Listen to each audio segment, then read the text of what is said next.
Hi friends, அனைவருக்கும் வணக்கம். இன்னைக்கு சூப்பராக உப்புருண்டை எப்படி செய்யுதுன்னு பார்க்கலாம். சொல்லித்தரேன் நான் ரெடி, கற்றுக்க நீங்கள் ரெடியாக வாங்க வீடியோக்குள்ளே போகலாம். அதுக்கு முன்னாடி நம்ம சேனலை லைக் பண்ணுங்கள், ஷேர் பண்ணுங்கள், சப்ஸ்கிரைப் பண்ணுங்கள். 3 மணி நேரம் புழுங்கல் அரிசியை ஊற வச்சு நல்லா வாஷ் பண்ணி மிக்ஸி ஜாரில் சேர்த்துருக்கேன்.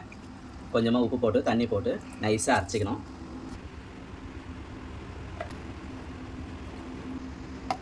இந்த மாதிரி நைஸாக அரைச்சி எடுத்துக்கலாம்.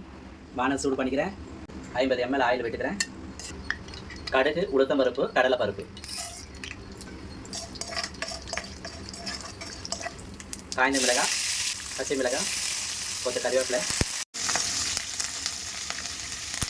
கட்டி பெருங்காயம், வெங்காயம் போட்டுக்கலாம். துருவிய தேங்காய், அரைச்ச மாவு சேர்த்துக்கிறேன்.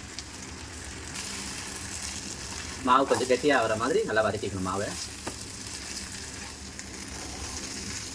இந்த அளவில் ஸ்டவ் ஆஃப் பண்ணி சூடு ஆறின பிறகு உருண்டை பிடிச்சி வச்சிடலாம். இதை மாதிரி மாவு எடுத்து சின்ன சின்ன உருண்டைகளை ஊற்றி வச்சுக்கோங்க. இட்லி பாத்திரத்தில் தண்ணி சூடாகிடுச்சு. எல்லா உருண்டைகளையும் வச்சுக்கலாம். ஒரே டைமில் வைக்கக்கூடாது. பாதி வச்சுட்டு ஒரு ஆவி வந்த பிறகு மீதி வச்சிடணும், அப்போ தான் வேகம். இப்போ மூடிக்கிறேன். ஒரு ஆவி வந்துடுச்சு. மீதி உருண்டையும் வச்சிடலாம். அதுலேயே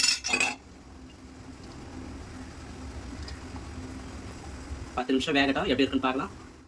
10 நிமிஷம் ஆயிடுச்சு. உப்புண்டை நல்லா வெந்துட்டுருக்கோம். அவ்வளோதாங்க, சூப்பரான உப்புண்டை ரெடி. நீங்களும் வீட்டில் ட்ரை பண்ணி பாருங்கள். அடுத்த வீடியோவில் சந்திப்போம். பாய்.